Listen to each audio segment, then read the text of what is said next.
Hey guys, Thrasher here. Dragon Ball Legends has a brand new content update with new missions, new characters, quality of life changes. Let's get into it right now. Okay, let's get right into it. The first thing we should talk about is there is a new summon with new characters. Let's go over to it right now and check it out. It is the Boundary Breaking Saiyans. We'll go over to featured characters. There's 2 new characters that we care about, and then 3 returning Super Saiyans. There's this Super Vegeta, who is by far the best blast damage character in the game. He does have some drawbacks. We'll look at something real quick, because there is one other very important thing to note about him and the other new character, who is Super Trunks.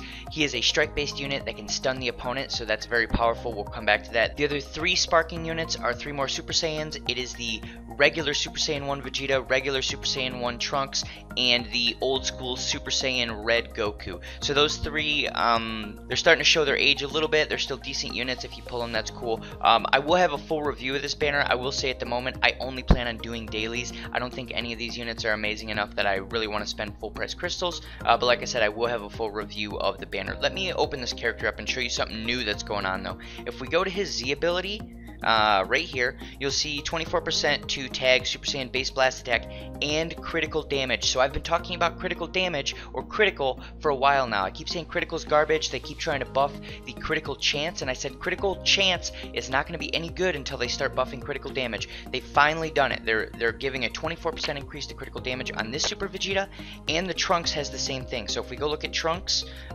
he also increases base critical. So those 2 work together, which means in the future critical should be good as you start stacking critical damage units. I think there's going to be a lot of characters from here on out that have these dual Z abilities where it increases something like strike attack or blast attack, blast defense, something like that, and then it also increases critical, so that allows it to stack higher than the old school Z abilities, which were just a single item. One other thing to mention about this summon in general is they are finally incentivizing the multi-summon. So this consecutive summon, I have always said, is worse than the single summon, because if you're going after a specific character or specific characters, you can single summon, and once you get the character you want, you can stop summoning. So let's say you wanted the Super Vegeta and you spent 6 single summons at 600, you got him, you don't have to spend any more. You just saved 400, where if you spend the consecutive summon, it would cost you 1,000, which is 400 more than the 600 you would have spent before, and you still got your Vegeta, but you wasted 400 crystals. Now they've actually incentivized it, so even though you wasted 400 crystals,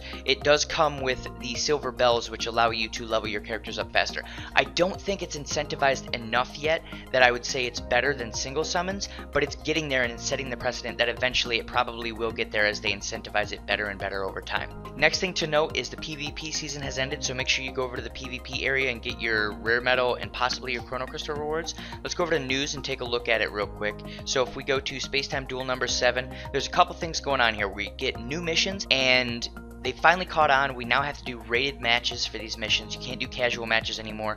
You do, I believe, 15 rated matches, and you have to win 15 rated matches to get all your crystals. You get 1,000. If we go down here, you can see there's 1,000 Chrono Crystals, 2.3 million Zenny, some skip tickets, some training items. That's all cool. Let's go up here and look at what you actually get when you're doing rated PvP. You get this Red Extreme Vegeta, who is also in the Scout battles we're going to show you in just a second.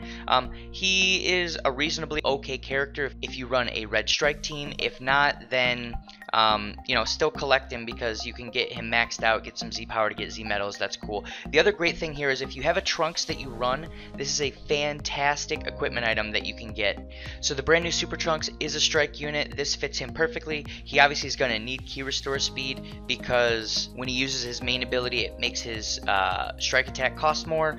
The blast defense is extremely powerful for any strike unit because obviously as they're using their strike arts card, they are very vulnerable to taking long ranged attacks, and obviously you want to increase strike attack. So it's a great equipment item that you can get from PvP rated matches. One other thing that you can get from PvP is they have added a new rank of adventure. It is Z1. I believe I have one real quick, so let's go over to adventures real quick and we will load one up. Start adventure. Yeah, I have a few Z1s right here, so let's just start this one. Details, yellow and blue, yellow, blue, start adventure. Boom. Cost 5,000. I believe the rewards are going to be better than rank 4 adventures were, but I don't know yet as I have not completed one. This would be the first one. It does take 3 hours, so I would hope the rewards are better.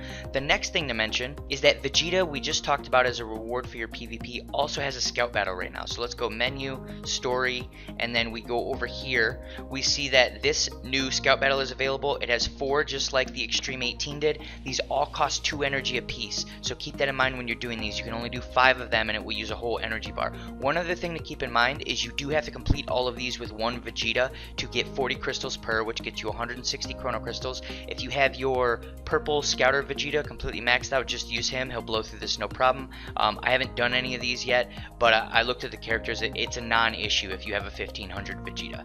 So we'll just open one up real fast and you can see he's a 1500 red unit, your 1500 purple, blow through him no problem, not an issue. The challenge over here, you see that once you clear it with the 1 Vegeta, you will get your 40 chrono crystals. That is available, I believe, on all of them. Let's just double check real fast. There's 80. Here is 120. And this bottom one should also have it, 160. So that's 160 free crystals.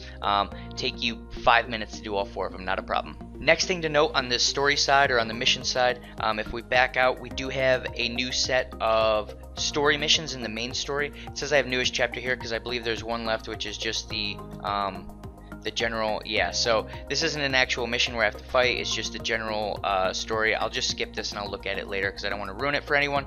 So then if you go to select story, you will see part 2, book 3. There are 11 chapters here, but I believe 2 of them, chapter 1 and chapter 11 are not actual combat chapters, so there are 9 combat chapters.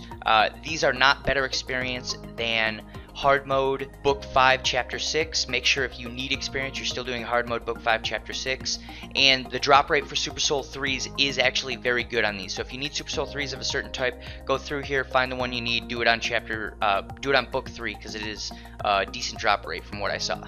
Okay, that's all for the actual content. Now let's talk about the actual quality of life stuff. The biggest one for me, as I'm completing missions, I always hated hitting the accept all button and then having to accept one at a time. They've changed it, so when you hit accept all, it's gonna mash all your rewards together and just give them to you at once. So you can see I have a few different things here. Let's go over to events where I've got 4 already done. As you can see, I'm going to collect 80 crystals, looks like 130,000 zenny, and a bunch of other stuff. So normally you would hit accept all and then you'd have to hit accept 4 times, but now you hit accept all and boom, there's all your rewards right there. Okay, done. I don't have to do anything else there. It saves a ton of time if you've collected a ton of missions. So that's a nice quality of life update. I'm actually not going to go through all these. Let's skip through this. We'll grab these real quick. And then the next thing that I think is really cool and is a big help is if we go menu and item, we can go to souls, and they've reordered the souls for us, so they're much easier to see, which is awesome. But here's the even better thing. If you don't know where to get a soul, you just click on it and it will show you where you can get them, and then if you click the little arrow thing, it'll take you right to it. Boom, you can get exactly what you want. It's much faster than before. What I had to do was I would go into the character list and I go into soul boost, look at what I needed to soul boost things. It was a mess. It took forever to find the specific souls that I wanted. So now you can just go menu, item, souls, you're good to go. And then one last thing to note, I think you'll see down at the bottom here that this blue Krillin, his level is in yellow. Everyone else's level is in white. When the character's level is in yellow, that means that they've reached the max level for the class that they're at, and they have a class up available. So you see this 1500 Piccolo or the 1500 Super Saiyan Goku, they are maxed for their class, but they don't have a class up available because it's not in the game yet. The Krillin does, so that's what that yellow text means if you see it. And I think that's pretty much it for this update. If you think I missed anything or there's anything that you want to add, make sure to throw it down in the comments. And if you like this video, make sure to like and subscribe, and I'll see you in the next one.